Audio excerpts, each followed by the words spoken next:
Good morning, students. I hope all of you are enjoying this new trend of studies. Okay. आज हम लोग वर्ण फिर से पढ़ने वाले हैं. ठीक है. आज वर्ण में आज हम लोग कुछ नया सीखने वाले हैं. सबसे पहले मैं ये बताने से पहले आपको पहले बता दूं कि वर्ण हम लोग लास्ट क्लास में कर चुके हैं. फिर भी मैं आपको एक बार फिर से बताती हूँ कि वर्ण किसे कहते हैं. ठीक है. तो भाषा की सबसे छोटी इकाई, सबसे छोटे हिस्से को हम वर्ण कहते हैं. वर्ण दो प्रकार के होते हैं, स्वर वर्ण और व्यंजन वर्ण. स्वर वर्ण किसे कहते हैं? तो जिन वर्णों को बोलने में हमें किसी की सहायता ना लेनी पड़े उसे हम स्वर वर्ण कहते हैं. ठीक है. और व्यंजन वर्ण हम किसे कहते हैं? तो जिन वर्णों को बोलने में हमें स्वर वर्ण की सहायता लेनी पड़ती है उसे हम व्यंजन वर्ण कहते हैं. ठीक है. और आज वर्ण में ही आज हम लोग सीखेंगे संयुक्त वर्ण. उसके बाद सेकेंड टॉपिक हमारा होगा वर्ण विच्छेद और थर्ड टॉपिक होगा हमारा वर्ण संयोजन. ठीक है. तो आज हम लोग सबसे पहले देखेंगे संयुक्त वर्ण. ठीक है. अब सबसे पहले हम लोग ये जानते हैं कि संयुक्त वर्ण होता क्या है. ठीक है. तो जब दो वर्णों के मिलने से कोई नया वर्ण बनता है तो उसे हम संयुक्त वर्ण कहते हैं. ठीक है. जैसे कि जब आप लोग वर्ण लिखते होंगे तो उसमें कुछ वर्ण ऐसा आता होगा. छ आता है, त्र आता है, ज्ञ आता है और श्र आता है और एक आप लोग प्र का प्रयोग आप लोग करते होंगे. ठीक है. ये सारे वर्ण आते हैं. तो जब हम हिंदी वर्णमाला देखते हैं तो उसमें हमें ये छ, त्र, ज्ञ, श्र मिलता है और प्र का प्रयोग हम लोग लिखने में करते हैं. ठीक है. तो आज सबसे पहले हम लोग ये जानेंगे कि छ को संयुक्त वर्ण हम लोग क्यों कहते हैं. ठीक है. छ, त्र, ज्ञ, श्र, प्र ये सब एक संयुक्त वर्ण है. और अगर ये संयुक्त वर्ण है तो ये किन दो वर्णों के मिलने से बना है पहले हम लोग ये देखेंगे. ठीक है. तो अगर मैं छ की बात करूं तो छ किन दो वर्णों के मिलने से बना है? क जोड़ श. ठीक है. क जोड़ श मिलके बनता है छ और इस छ को पूरा करने में फिर आता है अ. ठीक है. मतलब अगर सिर्फ हम क और श को जोड़ेंगे तो वो आधा छ बनेगा जिसको हम लोग छ हलन लिखते हैं. ठीक है. उसको पूरा करने के लिए लास्ट में फिर कौन आता है? अ. ठीक है. इसका मतलब हमने क्या देखा कि छ जो है वो क और श के मिलने से बनता है. ठीक है. दूसरा हमारा है त्र. जब हम त्र बोलते हैं तो उसमें ही त और र आता है. त्र बोलने में ही, त्र के उच्चारण में ही त और र का उच्चारण आता है. ठीक है. तो हम लोग क्या बोल सकते हैं कि त्र किसके किसके मिलने से बनता है?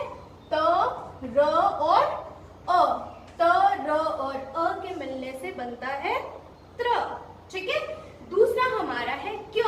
ज्ञ किसके मिलने से बनता है? तो ज्ञ बनता है हमारा ज, य और अ के बनने से. ठीक है. जब हम ज, य और अ को मिलाते हैं तो बनता है ज्ञ. ठीक है. नेक्स्ट हमारा है श्र. श्र हम लोग देखेंगे किसके मिलने से बनता है? तो तालव्य श, र और अ. तालव्य श, र और अ मिलके बनाता है श्र. लास्ट हमारा है प्र. जब हम प्र बोलते हैं तो प्र के उच्चारण में ही प और र आता है. ठीक है. इसका मतलब क्या होगा कि प्र किसके मिलने से बनता है? प जोड़ र जोड़ अ. ठीक है. तो ये होता है हमारा संयुक्त वर्ण. संयुक्त वर्ण क्या होता है? जब दो वर्णों के मिलने से कोई नया वर्ण बनता है तो उसे हम संयुक्त वर्ण कहते हैं. ठीक है. ये सारे हमारे संयुक्त वर्ण. तो हम संयुक्त वर्ण का परिभाषा कैसे लिख सकते हैं? क्या बोल सकते हैं संयुक्त वर्ण किसे कहते हैं? तो जब दो वर्णों के मिलने से कोई नया वर्ण बनता है तो उसे हम संयुक्त वर्ण कहते हैं. ठीक है. अब हम आते हैं अपने दूसरे टॉपिक पे जो कि है वर्ण विच्छेद. वर्ण विच्छेद का मतलब क्या होता है? वर्ण का मतलब तो हम लोग जानते हैं. वर्ण मतलब हम लोग अक्षर जानते हैं. ठीक है. अब विच्छेद का मतलब क्या होता है? विच्छेद का मतलब होता है वर्णों को अलग अलग करना. ठीक है. वर्ण के मिलने से शब्द बनता है और शब्द में प्रयोग किए गए वर्णों को जब हम अलग अलग करते हैं, विभाजित करते हैं, उसे हम वर्ण विच्छेद बोलते हैं. अब हम लोग वर्ण विच्छेद करते कैसे हैं तो ये हम लोग यहाँ पे देखेंगे. जैसे अगर मैं लिखती हूँ क, म, म, कमलम। ठीक है, अगर मैं लिखती हूँ कमलम, ठीक है। अब हमने बोला इसका वर्ण विच्छेद करना है। वर्ण विच्छेद हम लोग कैसे करेंगे? सबसे पहले हम यहाँ देखेंगे पहले वर्ण को, ठीक है। पहले सबसे पहला वर्ण हमारा क्या है? क। और हमने बताया था कि क जो है क और अ के मिलने से बनता है, ठीक है। अगर इसके नीचे हलंत नहीं है, इसका मतलब क्या है? ये पूरा क है। और पूरा क कब बनेगा? जब आधा क में अ जुटेगा, तभी तो वो पूरा क बनेगा, ठीक है। मतलब क हलंत में जब अ जुट जाएगा तो वो बनाता है क, ठीक है। क के बाद हमारा आने वाला वर्ण क्या है? म। म भी पूरा है, म के नीचे हलंत नहीं लगा हुआ है। तो अगर हलंत नहीं लगा हुआ है मतलब वो वर्ण पूरा है। अगर वर्ण पूरा है मतलब हम क्या लिख सकते हैं? इसको अलग कैसे कर सकते हैं? म हलंत जोड़ अ, ठीक है। मतलब म हलंत जोड़ अ मिलके बनाया म, ठीक है। उसके बाद हमारा क्या लिखा हुआ है? ल, ठीक है। यहाँ पे भी ल में हलंत नहीं है, ल में हलंत नहीं है मतलब क्या है कि ल पूरा है। तो ल पूरा कैसे बनता है? ल हलंत जोड़ अ मिलके पूरा ल बनता है। अंतिम वर्ण हमारा क्या है? म। अब यहाँ पे आपको ये ध्यान देना है कि यहाँ पे म में हलंत लगा हुआ है, ठीक है। म में हलंत लगा हुआ है, इसका मतलब क्या है कि म के साथ अ जुटा हुआ नहीं है, ठीक है। तो जब हम यहाँ वर्ण विच्छेद करेंगे तो यहाँ पे हम म हलंत लिख के छोड़ देंगे, इसके साथ हम अ नहीं लगाएंगे। क्यों नहीं लगाएंगे? क्योंकि ये यहाँ पे आधा है, तो जब हम वर्ण विच्छेद कर रहे हैं तो भी ये आधा ही रहेगा, ठीक है। हमने यहाँ पे अ क्यों लगाया? क जोड़ अ क्यों किया? क्योंकि क हलंत में जब अ जुड़ता है तो ही वो पूरा क बनता है, ठीक है। म हलंत में जब अ जुड़ता है तभी वो पूरा म बनता है। ल हलंत में जब अ जुड़ता है तो वो पूरा ल बनता है, लेकिन म यहाँ पे पहले ही आधा है, इसीलिए हमने यहाँ पे म हलंत के बाद अ नहीं लिखा है, ठीक है। अब हम दूसरा एग्जाम्पल लेते हैं। जैसे हम बोल सकते हैं पत्र, ठीक है, पत्रम। हमने दूसरा एग्जाम्पल यहाँ पे क्या लिया? पत्रम। अब हम लोग इसका वर्ण विच्छेद करेंगे। वर्ण विच्छेद कैसे करेंगे? तो पहले हमारा वर्ण है प, ठीक है। तो प किन दो वर्णों के मिलने से बनता है?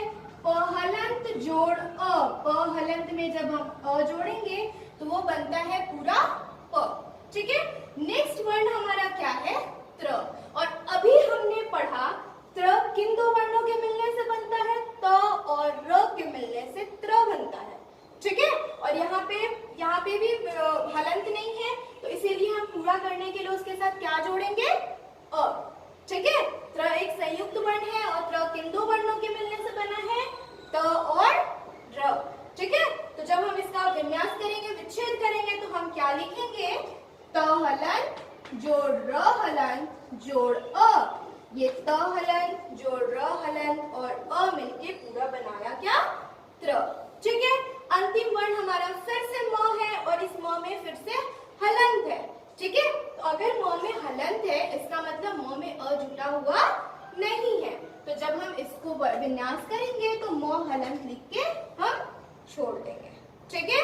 ये था वर्ण विच्छेद, मतलब वर्णों को अलग अलग करने की प्रक्रिया को हम वर्ण विच्छेद कहते हैं, ठीक है।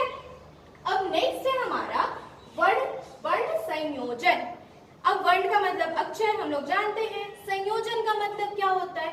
संयोजन का मतलब होता है अक्षरों को समेटना, मिलाना, ठीक है। अब अक्षरों को समेटना मिलाना का अर्थ क्या होता है अभी हम लोग देखेंगे। जैसे यहाँ पे शब्द दिया हुआ था, शब्दों को हमने अलग अलग किया, अभी हमको मिलाना है, ठीक है। जैसे मैंने यहाँ पे लिखा क हलंत जोड़ अ जोड़ ल हलंत जोड़ अ म हलंत जोड़ अ, ठीक है। ये एक वर्ण विच्छेद दिया हुआ है, हम लोग को इसको मिलाना है और मिला के हम लोग को शब्द बनाना है। अब हम लोग ये कैसे करेंगे? मतलब यहाँ हमने क्या किया? शब्द दिया हुआ है, शब्दों को वर्णों को अलग अलग किया है, ठीक है। वहां पे वर्ण ऑलरेडी अलग अलग करके दिए हुए हैं, हम लोग उनको मिला के शब्द बनाना है। अब हम लोग शब्द कैसे बनाते हैं? एक चीज ध्यान रखना है, अगर किसी भी व्यंजन वर्ण के बाद अगर किसी भी व्यंजन वर्ण के बाद स्वर आता है तो स्वर वहां पे मात्रा का रूप लेगा। ठीक है, मतलब क्या है कि अगर व्यंजन वर्ण के बाद स्वर आया है तो वो स्वर इसके साथ मिलके क्या बना लेगा, मात्रा बना लेगा। अभी हम लोग देखेंगे। ठीक है, जैसे कि क हलंत के साथ अ लिखा हुआ है, क हलंत और अ को हम लोग को जोड़ना है, तो ये क हलंत और अ मिलके क्या बन जाएगा, क। ठीक है, उसके बाद हम आते हैं ल हलंत जोड़ अ, ल हलंत जोड़ अ मिलके क्या बन जाएगा, ल। उसके बाद हम लोग आते हैं लास्ट में म हलंत जोड़ अ, तो म हलंत जोड़ अ मिलके क्या बन जाएगा, कलम। ठीक है, ये था वर्ण विच्छेद दिया है, वर्णों को हमने मिलाया और हमें एक नया शब्द मिला, कलम। ठीक है, अब आपको मैंने बताया कि अगर किसी भी व्यंजन के बाद स्वर आता है तो वो मात्रा का रूप ले लेगा। ठीक है, जैसे मैं यहाँ पे दूसरा एग्जाम्पल लिखती हूँ।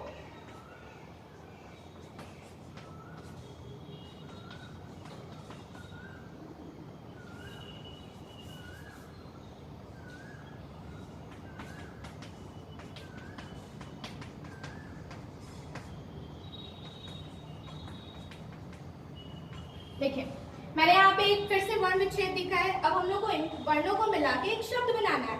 यहाँ पे हम शब्द कैसे बनाएंगे, मैंने आपको बोला कि अगर किसी भी व्यंजन वर्ण के बाद स्वर आता है तो वो स्वर मात्रा का रूप ले लेगा। ठीक है, जैसे क जो है व्यंजन वर्ण है और ई क्या है, स्वर वर्ण है। अगर व्यंजन के बाद स्वर आया है तो ये स्वर मात्रा का रूप ले लेगा, मतलब हम क जोड़ ई को कैसे लिखेंगे, की। ठीक है, फिर नेक्स्ट हम लोग देखते हैं त जोड़ आ। ये त जो है एक व्यंजन वर्ण है और इसके बाद आया है स्वर। ठीक है, तो अगर हम लोग को व्यंजन को स्वर के साथ जोड़ना है तो ये स्वर जो है किसका रूप ले लेगा, मात्रा का रूप ले लेगा। ठीक है, मतलब हम त के साथ जब आ को जोड़ेंगे तो हम लोग क्या बना देंगे उसको, ता। ठीक है, नेक्स्ट हमारा है ब। ब हलंत में जब अ जुटेगा तो वो क्या बन जाएगा, हिता। ठीक है, तो आज हमने 3 टॉपिक पढ़ा। सबसे पहले संयुक्त वर्ण। तो संयुक्त वर्ण किसे कहते हैं, जब 2 वर्णों के मिलने से कोई नया वर्ण बन जाता है। ठीक है, जब 2 अक्षरों के मिलने से कोई नया अक्षर बन जाता है तो उसे हम क्या कहते हैं, संयुक्त वर्ण। नेक्स्ट टॉपिक आज हमने पढ़ा वर्ण विच्छेद। वर्ण विच्छेद का मतलब होता है शब्दों वर्णों को अलग अलग करना। ठीक है, किसी भी शब्द को लिखने में जितने भी वर्ण प्रयोग हुए हैं उनको जब हम अलग अलग करते हैं तो उसे हम वर्ण विच्छेद कहते हैं। और तीसरा हमने पढ़ा वर्ण संयोजन। वर्ण संयोजन का मतलब क्या होता है, जब वर्ण अलग अलग करके लिखे होते हैं और उन्हें हम समेटते हैं, उन्हें हम सजाते हैं और नया एक शब्द बनाते हैं। ठीक है, उसे हम वर्ण संयोजन कहते हैं। तो आज के लिए आपका इतना ही टॉपिक होगा। अब बारी आपके असाइनमेंट का।